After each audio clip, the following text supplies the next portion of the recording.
기도회에 참석하신 여러분 모두에게 하나님의 크신 은혜가 가득하시기를 주님의 이름으로 간절히 축원합니다. 한번 성도들과 인사 먼저 나눕니다. 사랑합니다. 축복합니다. 사랑합니다. 축복합니다. 사랑합니다.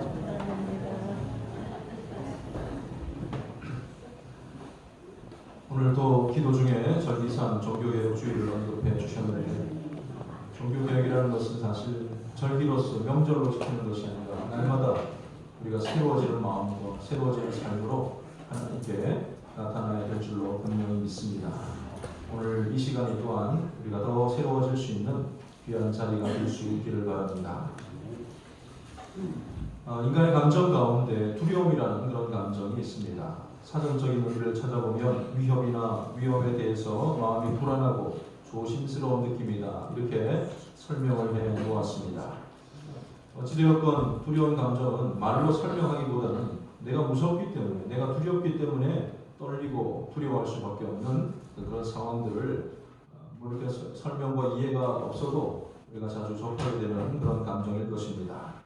그 두려움의 감정은 조금 구분해 보면 우리가 이미 경험해 봤기 때문에, 경험해 본 일이었기 때문에 느끼게 되는 그런 경우도 있습니다. 과거에 경험했던 쓰라린 상처라든지 고통받았던 기억들, 또 괴로워했던 그 순간들이 또다시 반복되지 않을까, 또다시 닥치게 되지 않을까 두려움으로 되돌아오게 되는 그런 경우가 있습니다. 이근한 예로 요즘 애견 인구가 참 기하급수적으로 늘어나고 있지 않습니까? 그래서 곳곳에 쇼핑몰이나 공공장소에서도 이 애견과 동반할 수 있는 그런 경우가 참 많아지고 있습니다. 가끔 저도 이 젊은 여인들이 유모차를 끌고 가는 거 보면 아기가 어떻게 생겼을까 슬쩍 보면 아기를 지금 개가 덜컥 혼자 있는 걸 보기도 합니다. 무슨 염색한 것도 아닌데 노란색 개도 있고 하여튼 여러 가지 종류들이 있죠. 아니 유모차에 아기를 안고 갈 터인데 강아지를 모시고 상점 내하듯이 이렇게 끌고 가는 모습들을 보게 되는데, 사실 요양원 예배를 드리면서 보니까 우리 어르신들도 유모차를 아기 옮기는 데 쓰는 게 아니라 보행용으로 사용하는 경우도 많이 있더라고요.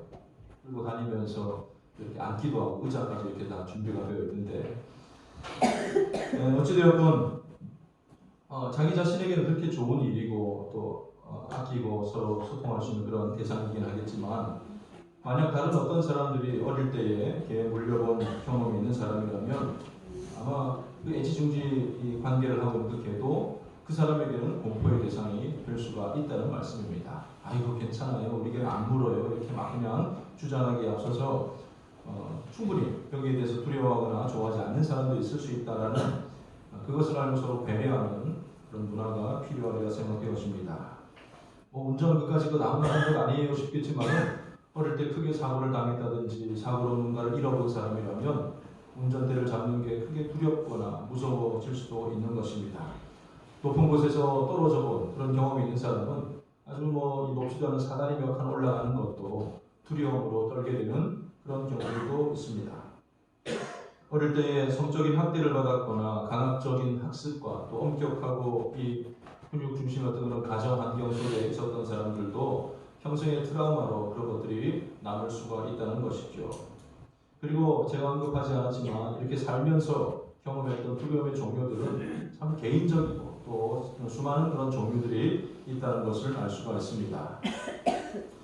또 한 가지는 인간이 느끼는 두려움의 감정을 아직 경험해 보지 못했기 때문에 난생 처음 경험할 수밖에 없는 그런 상황 앞에서 두려움을 느끼기도 합니다.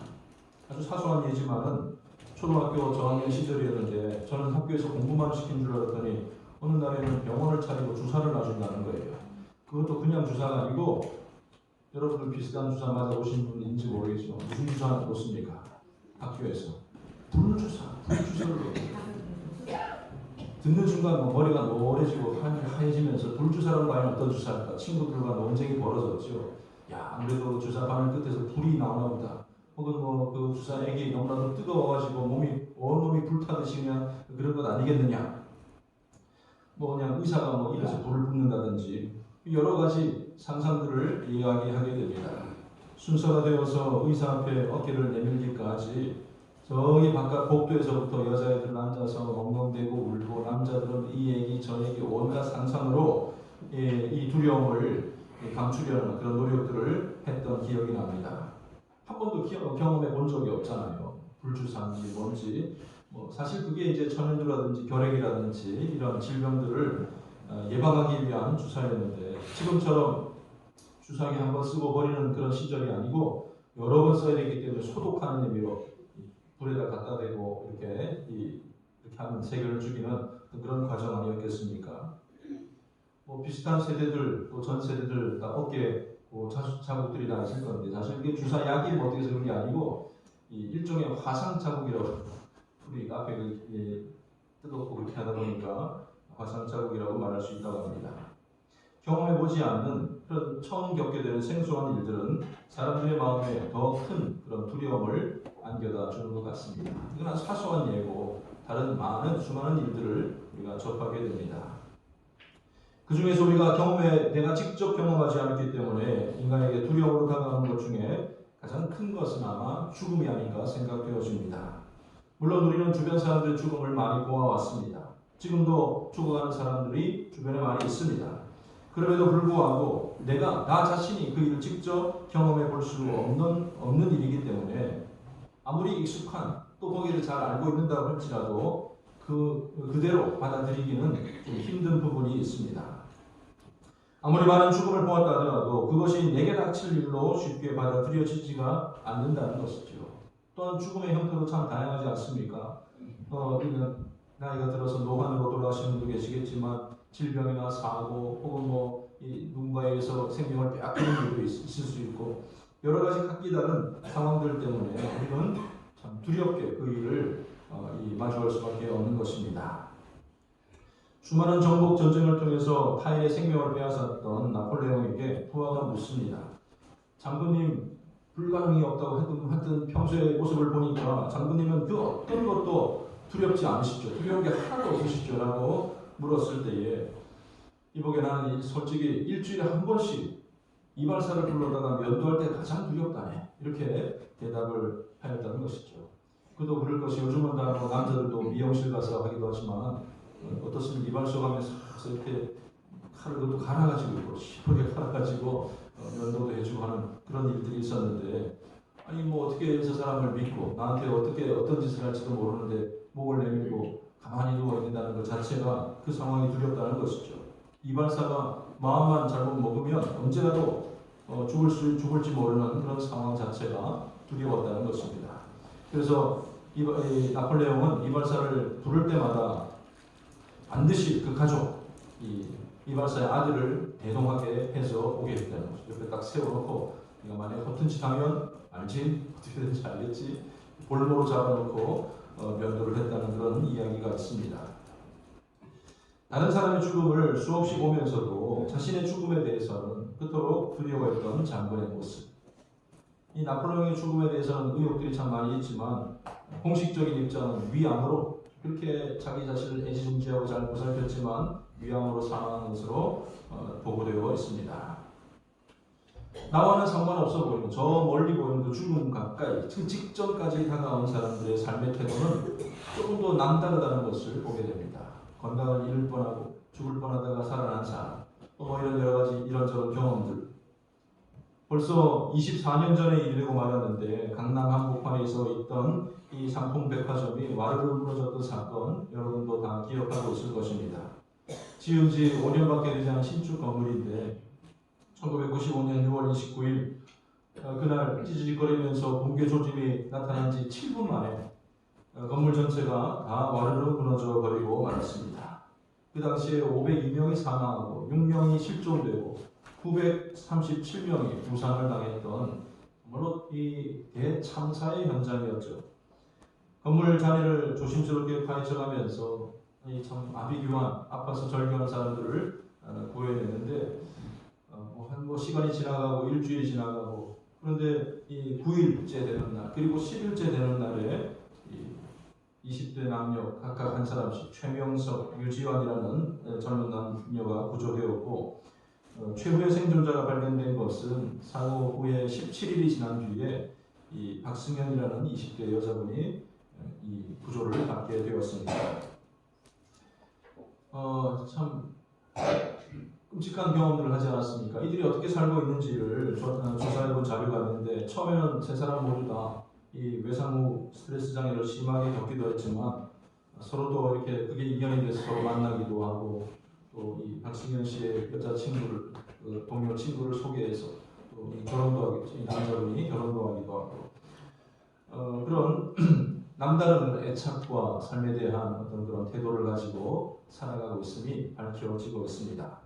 지금은 40대 중반이 된 유일한 남자의 최명석 씨는 자기 곁에서 이 수많은 사람들이 그냥 고통 가운데 죽어가고 있는 그 사람들, 그 소리들을 잊기 위해서 일부러 제일 힘들다는 군 생활을 자청해가지고 해병대 자원 입대해서 무대 자기 몸을 혹독하게 굴면 잊어버릴 수 있지 않을까, 그렇게 해서 군 생활을 마쳤고, 결혼 후에는 이 건설 회사에 재직 중인데 특히 재해관리구역의 공사를 추주받고 일하는 부분에 일을 맡아서 하고 있다고 합니다. 그저 건물 지어서 돈 버는 그런 정도가 아니라 그를 인터뷰했을 때의 삶에 대한 시각이 많이 긍정적으로 변했다고 말을 합니다. 죽음의 절박한 상황까지 다녀간 뒤로 삶에 대한 애착과 이 소중함을 더 절실하게 느끼며 살아가고 있다고 대답하였습니다. 우리 모두에게 이 죽음이라는 것이 유쾌할 수 없는 이유는 두려울 수밖에 없는 이유가 있는데, 그 죽음이 애초부터 인간의 죄에 대한 그런 결과이고 형벌로서 주어졌던 그런 내용이기 때문입니다. 하나님께서는 인간을 창조하시고 모든 것을 다 베풀어 주시면서 한 가지 약속을 하셨죠. 단 한 가지 하나님과의 언약의 나무를 세워 놓으셨습니다. 일명 선악과라는 그런 나무였는데, 하나님께서 말씀하시기를 그 선악을 알게 하는 나무의 열매는 먹지 말라라고 말씀하시면서 내가 먹는 날에는 반드시 어떻게 된다고 말씀하셨습니다. 아직 죽음이라는 걸 몰라요. 죽음이 뭔지도 알 수도 없는 상황인데 하나님께서는 어머니 말씀하시기를 내가 먹는 날에는 반드시 죽으리라. 옛 버전을 보면 정령 죽으리라. 창세기 2장 17절에 그렇게 약속하고 계십니다. 알 수는 없지만 너희가 그와 같은 형벌을 받게 될 것이다 라는 것을 약속하셨죠. 그런데 선악과를 세워주신 것은 에덴 동산에 있었던 수많은 나무 가운데 그 나무의 열매가 너무 귀한 것이고 너무 맛있는 것이어서, 그래서 사람들은 손 하나 까딱 대지 못하도록 하고 하나님 혼자 드시려고 그러셨던 것이 아니었습니다. 모든 것을, 더 많은 좋은 것들을, 생명을 하게 하는 생명나무부터 수많은 종류의 과실들을 베풀어 주시면서 이것 한 가지를 통하여서 하나님의 은혜를 기억하게 하고, 또한 사람은 하나님의 말씀에 이 겸손하게 순종해야 될 존재라는 것을 깨닫게 하기 위한 그런 매개로 하나를 세워주셨던 거죠. 만약에 전체 중에 절반은 안 된다 이렇게 했으면 하나님을 원망했을지도 모르죠. 아이고 그럼 뭐하러 만들어 오셨어요. 전체 중에서 단 한 가지, 그걸 통해서 이거는 우리 약속의 증거야. 이걸 통해서 네가 나를 사랑하고 내가 너를 사랑한다는 것을 늘 깨닫고 살아가라 라는 의미로 주셨던 것입니다. 그런데 첫사람 아담과 하와는 그 나무의 열매에 손을 댔고 그것은 결국 하나님과의 언약의 파괴였고 그 결과로 죽음이 이 땅 가운데 들어오게 된 것입니다. 그래서 그 이후로 모든 사람은 죽음에 이르게 되고 말았고, 이 땅을 살아가는 사람이라면 한 번 죽는 것을 자연의 이치, 당연한 것으로 여기며 살아오게 되었다는 말씀입니다. 원래는 당연한 것이 아닌, 원래는 그것이 자연스러운 일이 아니었는데 모두가 다 죽음 가운데 있으니까 그렇게 여기게 되었던 것이죠. 죽음을 대하는 사람들의 태도는 그것이 두려운 일이면서도 우리가 두렵게 생각한다고 거부한다고 해서 될 일이 아니기 때문에 어쩔 수 없는 일로 포기하고 맙니다. 그리고 또 대부분의 사람들은 애써 그것을 기억하지 않으면서 잊고 사는 것, 그것을 최선으로 여기고 살아갑니다. 그러나 이런 부분들은 우리에게 있어서 죽음에 대한 진정한 해결책이 될 수가 없습니다. 오히려 우리의 서글픈 현실을 반영하고 있을 뿐입니다. 오직 한 분, 이 문제를 한 방에 해결하신 분이 계시는데 그분이 바로 우리 구주 예수님이십니다. 죄로 인해서 죽음이 이 땅에 들어왔고 모두가 죽게 되었는데, 사실 그것보다 더 큰 문제는, 우리의 육신의 생명이 끝나는 그것보다 더 큰 문제는 죽음 이후의 우리의 모습이라는 것이죠. 이 땅에 사는 동안 죄에 대한 해결이 없이는 영원한 형벌을 받을 수밖에 없는데 예수님께서 이 문제를 해결해 주시는 것입니다. 예수님은 살기 위해 이 땅에 오신 것이 아니라 죽기 위해 이 땅에 오셨습니다. 모든 사람들이 죽는 것이 당연하지만 예수님께서는 우리의 죽음의 문제, 우리의 죄의 문제를 해결해 주시려고 자기 자신을 죽음의 자리로 내어 주셨다는 말씀입니다. 어쩔 수 없이 그러다 보니까 사회적으로 정치적으로 그러다 보니까 죽음의 자리로 십자가의 자리로 내몰려 가신 것이 아니었습니다. 우리를 위해서 스스로 죽음의 자리로 가셨다는 말입니다. 예수님께서는 모두가 절망할 수밖에 없는, 모두가 포기할 수밖에 없는 이 죽음이라는 단어에 오늘 본문을 통해서 보면 승리라는 단어를 사용하고 계십니다. 예수님께서는 십자가에서 죽으셨지만 3일 만에 부활하심으로 죽음에 대한 승리가 무엇인지를 실제적으로 보여주셨습니다. 사실 첫사람 아담의 실패 그리고 인간의 죽음에 대해서 가장 기뻐했던 존재는 우리의 원수 마귀였을 겁니다. 마귀는 자기 자신의 처지가 앞으로 어떻게 될 것인지를 알고 있었기 때문에 하나님의 형상된 인간이 그와 같은 이 죽음의 자리로 가는 것을 기뻐하지 않았겠습니까? 예수님이 오셨습니다. 예수님이 십자가에 달리셔서 마지막 창으로 허리에 찔려서 물과 피를 내장을 다 쏟으시고 죽음이 확인하게 되었을 때, 죽음을 확인하게 된 그 순간에도 원수 마귀는 아마 크게 기뻐하였을 것입니다. 하나님의 아들조차도 죽게 만드는 자신의 계획, 자신의 능력에 대해서 감탄했을지도 모릅니다. 그러나 우리 주님께서는 3일 만에 부활하심으로, 사흘 만에 부활하심으로 죽음을 이기셨습니다. 악한 마귀의 머리를 밟고 일어서신 것입니다. 본문 21절 말씀 보면 사망이 한 사람으로 말미암았으니 죽은 자의 부활도 한 사람으로 말미암았다.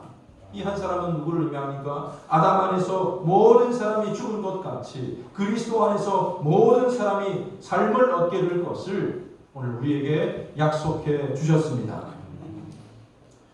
죽음에 대한 예수님의 승리가 우리에게도 중요한 것은 예수님께서 죽음을 이기시고 부활하신 것처럼 우리도, 예수를 믿는 우리도 부활하게 될 것을 약속해 주셨기 때문입니다. 우리는 여전히 예수를 믿지만 죽음을 맞이하게 될 것입니다. 그러나 51절 말씀을 보면 우리가 다 영원히 잠잘 것이 아니요 땅에 묻혀서 소멸되고 없어지거나 그런 것이 아니고 마지막 나팔의 순식간에 호련히 다 변화될 것이라고 말씀하고 있습니다. 52절로 가면 나팔 소리가 나며 죽은 자들이 썩지 아니할 것으로 다시 살아나고 우리도 변화되리라. 하나님께서 주신 약속의 말씀입니다. 저는 얼마나 기분이 좋고 또 이런 말씀을 읽을 때마다 희망이 생긴지 모르겠습니다. 특히 사람의 부활체의 모습, 우리가 부활한 뒤의 모습은 어떠할까라는 기대를 해보게 될 때 지금도 잘생겼는데 부활하고 나면 얼마나 더 잘생겼을까? 많은 분들이 반대를 이렇게 경험할 줄 알았는데 그때는 완전한 모습으로 질병과 어떤 고통도 없고 부족함도 없는 그런 모습으로 하나님께서 일으켜 세우신다고 하지 않았습니까?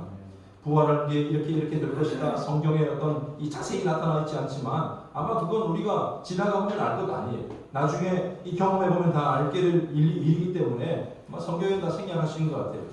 몇몇 성경 구절을 통해서 우리 부활체의 모습을 유추해 보게 된다면 부활한 우리의 몸은 더 이상 질병이나 고통을 받지 않을 것이며 더 이상 장애나 노화를 겪지 않을 것입니다. 영원토록 하나님을 찬양하고 영광 돌리기에 합당한 몸을 입게 될 줄로 믿으시기를 바랍니다. 아이고 그런 일이 어떻게 벌어져 썩어 없어지고 화상해 버리고 물에 떠내려가고 지친 거 찾지 못했는데 그건 우리 생각이고요. 그때 어떻게 될지 제가 설명하지 않더라도 이 약속을 주신 분은 바로 천지 만물을 창조하신 하나님이십니다. 나를 창조하시고 이 세계를 창조하신 하나님이 이것을 약속해 주셨다는 거죠. 하나님의 창조물, 천국에 비하면 아무것도 아닌 이 세상 창조물을 보고도 지금도 보면 세계에 유명한 어떤 그런 자연 환경이라든지 이런 계절이 바뀌는 모습들을 보면서 하나님 대단하시다, 놀라우시다, 정말로 멋쟁이시다 이런 것을 연발할 수밖에 없는데 그 하나님께서 우리 몸을 새롭게 입혀주신다는 그 약속 당연히 믿어야 되지 않겠습니까? 중요한 것은 성경이 말하고 있는 이 약속을 믿고 우리는 믿고 살아가는 것입니다. 죽음을 두려워하지 않고 거기에 얽매이지 않고 믿음으로 살아가는 것입니다. 이 부활신앙은 담대하게 믿음 생활해 나가게 하는 원동력이요 믿음의 사람들의 최종 종착지이기 때문에 그만큼 중요한 것이죠. 이거 뭐 내세에 대한 소망, 그건 좀 너무 좀 미신적인 것 같고, 그냥 이 세상 사는 거 윤리적으로 깨끗하고 뭐 정직하게 살아가고 뭐 착하게 살아가는 그만 아니겠느냐? 신앙이 너무 제한적인 부분, 너무 일부분만 가지고 우리가 다루고 있는 겁니다. 부활신앙, 하나님과 함께할 그 영원한 날을 소망하는 그 약속을 믿고 살아가는 것이 얼마나 중요한지. 부활신앙이라는 것은 인간이 죽음에 대해서 너무나도 두려워한 나머지 그것을 두려워한 사람들을 위로해 주기 위한 어떤 그런 가상의 위로의 스토리가 아니라는 말씀입니다. 하나님께서 계획하신 일이고 우리 주님께서 친히 행하신 사건이었습니다. 한 위대한 성인의 일대기로 그치는 것이 아니라 우리 모두에게 미치는 부활의 선물인 줄로 분명히 믿습니다. 그래서 이 죽음을 이기는 부활의 신앙은 기독교의 근간이 되는 것이며 모든 성도들의 신앙의 기본이 되는 것이고 기초가 되어야 하는 것입니다. 부활하고 이런 부분들에 대해서 특히 지성인들, 지식인들이 많은 어떤 그런 쉽게 다가오지 못하는 것을 보게 됩니다. 근데 당대 최고의 지성인이었던 사도 바울은 예수님을 만났어요. 예수님을 박해하고 교회를 박해하고 그 못된 소리 하는 사람 싸잡아다가 이 감옥에 집어넣었던 이 사람이 예수님을 만났습니다. 그리고 주님의 부활하심을 확실하게 믿었습니다. 오늘 이 고린도서는 그 바울이 고린도 교회에 있는 성도들에게 편지를 보낸 것인데 그들에게 죽음을 이기는 부활을 설명하면서 주님 부활하셨어, 우리도 부활할 거야, 이렇게 직접적으로 말하기보다는 아예 반대로 말을 해가지고 더 강조를 하고 있어요. 만약 부활이 없었다면, 만약 그렇지 않다면, 이런 가정법의 표현을 4번씩이나 반복하면서 강조하고 설명하고 있음을 찾아보게 됩니다. 오늘 특별히 15장 말씀이 꽤 긴데요. 58절까지 있는데 1절부터 모든 내용들이 한 이 단락이라고 볼 수가 있는 부분입니다. 사도 바울은 15장 13절 말씀 보면 이렇게 성도들에게 도전합니다. 만일 죽은 자의 부활이 없다면 어땠을까? 예수님께서 다시 살아나지 못했을 것이며 우리가 믿고 우리가 전하는 모든 것들이 다 헛된 것이다. 우리가 전하는 것이 헛된 것이다라는 걸 강조하는 것이 아니고 부활이 반드시 있다는 것을 돌려 말하는 거예요. 16절에도 만일 죽은 자가 다시 살아나는 일이 없으면 우리의 믿음도 헛되고 예수 믿고 죽은 자들이 영원히 일어서지 못했을 것이다. 19절 말씀 보니까 만일 그리스도 안에서 우리가 바라는 것이 다만 이 세상의 삶뿐이라면 우리가 세상에서 가장 불쌍한 사람이다. 지금이야 뭐 예수 믿는다고 감옥 가는 일은 없지만 이 당시만 해도 예수 믿고 이 로마 사람들이 끌려가서 사자밥이 되고 경기장에서 참으로 찔려주고 칼로 목베임을 당하는 일들이 얼마나 많았습니까? 헛된 것, 주님께서도 부활하지 않고 우리도 부활하지 않을 건데 그런 헛된 죽음처럼 참 허무한 것이 어디 있겠느냐. 예수 믿는다고 헌신하고 봉사하고 헌금도 하고 주일날 이것저것 놀러도 다니고 좋은 거 잘 보러 다니는데 굳이 교회에 와서 앉아서 예배를 드리고 봉사하고 헌신하고 섬기는 이 일이 얼마나 불쌍한 일이겠느냐. 이 세상 삶이 전부라면 그렇지 않다는 것을 강조하고 있지 않습니까? 29절로 가도 만일 죽은 자들이 도무지 다시 살아나지 못한다면 세례도 필요 없고 복음을 위해서 위험을 무릅쓰는 일도 소용이 없다라고 말하고 있습니다. 예수 믿는 모든 믿음에 부활 소망이 없다면 다 무너지고 만다는 그런 뜻으로 설명하고 있습니다. 바울의 말은 반드시 있는 일이기 때문에 그러므로 우리가 죽음도 두려워하지 않고 힘있게 신앙생활 잘 해나가자는 그런 뜻의 원고의 말이었습니다. 모두가 두려워하는 죽음이지만 주님 안에 있는 사람들은 그 앞에 절망하거나 그 앞에서 쪼그라드는 것이 아니라 담대하게 외칠 수가 있습니다. 55절 말씀, 사망한 너의 승리가 어디 있느냐? 사망한 내가 쏘는 것이 어디 있느냐? 57절 보면 우리 주 예수 그리스도로 말미암아 우리에게 승리를 주시는 하나님께 감사한다. 이 승리는 모든 것을 포함하여서 특별히 우리를 두렵게 만드는 그 죽음을 포함하여서 승리케 하시는 하나님의 도우심인 줄로 믿으시기를 바랍니다. 예수 믿고 죽은 사람들은 아까도 설명했지만 51절 말씀 마지막 napal에 순식간에 홀연히 다 변화되고 말 것입니다. 죽은 자들이 썩지 아니할 것으로 다시 살아나고 변화될 것입니다. 주와 같은 영광의 몸의 형체를 입게 될 것이며 영원토록 아름답게 살아가게 될 것입니다. 오늘 이렇게 하나님의 약속을 통해서 우리는 모든 인류의 두려움, 모든 사람들의 숙제를 해결하였습니다. 비록 이 세상에서 우리가 죽음을 맞이한다 할지라도 주님과 함께 부활하게 될 것이며 주님과 함께 영생의 자리에 이르게 될 것입니다. 하나님과 함께하는 영원한 복된 삶이 우리 앞에 펼쳐져 있고 보장되어 있습니다. 앞으로 그런 일이 우리에게 펼쳐질 거예요. 그러면 지금은 오늘은 우리가 어떻게 해야 될 것입니까? 미래가 우리 앞에 보장되어 있으니까, 영원한 삶이 보장되어 있으니까 오늘 이 잠시 짧은 이 인생은 흥청망청 마음대로 살아갈 것인가? 어떻게 살아가야 되겠습니까? 주로 돈 없는 사람들이 하는 말인데, 나에게 돈이 막 10억이 생기고 100억이 생기면 뭐 한다고 그럽니까? 돈 없는 사람들. 여러분 다 있는 분들에 대해서 그런 생각 안 하는 건데, 저는 많이 듣기도 하고 저도 그런 소리 해봤어요. 은행에 집어넣고 이자만 가지고 붙잡고 살아야지. 그거 이자만 해도 얼마냐? 그러면서 그런 얘기들을 많이 하기도 합니다. 근데 실제로 돈 많은 사람들을 보니까 은행에 넣고 이자만 받아서 사는 사람들은 없는 것 같아요. 그거 가지고 좋은 데 활용을 하고 투자도 하고 건물도 사고 이런 여러 가지 부지런히 사업도 하든지 이렇게 해서 또 다른 이유를 남기고 그냥 부자 자체가 어떤 그런 목적이 아니라 여러 가지 활동들을 하는 것을 봤습니다. 우리에게 탄탄한 미래가 보장되어 있고 부활 이후의 삶이 보장되어 있기 때문에 오늘 그냥 가만히 앉아서 그 미래만을 바라보고 기다리고 있는 그런 삶은 안 된다는 말이죠. 오늘 여기 말씀은 57절과 58절은 거기에 대해서 우리가 죽음도 두렵죠. 사망이 니까지 그 뭐냐? 그러니 오늘 우리가 어떻게 살아야 될 두 가지를 우리에게 교훈하고 있는데, 첫 번째는 우리가 견고한 믿음에 서서 흔들리지 않은 신앙을 가지고 살아가야 할 것입니다.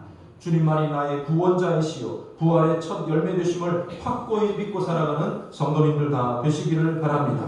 우리가 이 땅에서 행한 대로 갚아주실 것이고 마지막 때에 나팔 소리 가운데 이 땅에 재림하실 것을, 심판하실 것을 믿고 살아가야 할 것입니다. 이 세상 사는 동안 어떤 거짓된 교훈이나 선지자들이나 교사들에게 미혹을 받지 않고 이단의 사슬에 넘어가지 않고 진리 가운데 늘 거하는 하나님의 말씀을 믿고 붙잡고 살아가는 우리 모두가 되어야 할 것입니다. 바른 신앙을 가지고 바르게 신앙생활을 해나가는 우리 모두가 되어야 된다는 그런 권고의 말씀입니다. 두 번째는 한 가지 더는 항상 주의 일에 힘쓰라. 항상 주의 일에 더욱 힘쓰는 자들이 되라 라고 권고하고 있습니다. 저 천국에서 영원토록 하나님을 찬양할 것이지만 이 땅에서는 하나님을 찬양하는 게 제한적이고, 우리 이 땅에서 우리가 하나님을 찬양해야 되는데 그 기간이 있어. 우리 인생이라는 일생이라는 기간이 있지 않습니까? 수명이 다하기까지 기간만 주어지기 때문입니다. 그래서 저 나라에 살 일도 중요하지만 여기서 할 일도 기회가 여기밖에 없으니까 이것도 참 중요하고 귀한 일이다. 못된 마음 먹고 그냥 천국에서 영원토록 예배 드릴 거니까 여기서 예배 좀 빠지지, 그런 마음이 아니라 하나님의 영광을 위해서 주어진 인생을 값지게 가치 있게 살아가는 것, 그것이 우리의 참된 의무가 되어야 될 줄로 분명히 믿습니다. 기회가 있을 때에 주의 일 잘 감당하는 믿음의 사람들 되시기를 바랍니다. 하나님은 그저 그냥 아무것도 없는 상태에서 내놔라 이렇게 말씀하시는 분이 아니에요. 그 일을 할 수 있도록 재능도 주시고 은사도 주시고 직분도 주시고 달란트를 허락해 주십니다. 관심 분야를 허락하여 주시고 그것을 통해서 하나님께 영웅될 수 있는 장을 마련해 주신다는 말씀이죠. 그 가운데서 마음껏 여러분들 것을 사용하시고 남길 수 있는 그런 삶이 되어야 할 것입니다. 개인적인 생각으로 저는 여러분들이 권고하고 싶은 것은 기왕이면 천국에서 할 수 없는 일들, 이 땅에서만 할 수 있는 일에 더욱더 집중할 수 있었으면 좋겠습니다.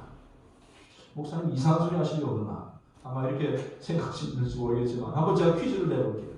천국에서 할 수 없는 일, 이 땅에서는 하는데 천국에서 할 수 없는 일이 뭐겠습니까?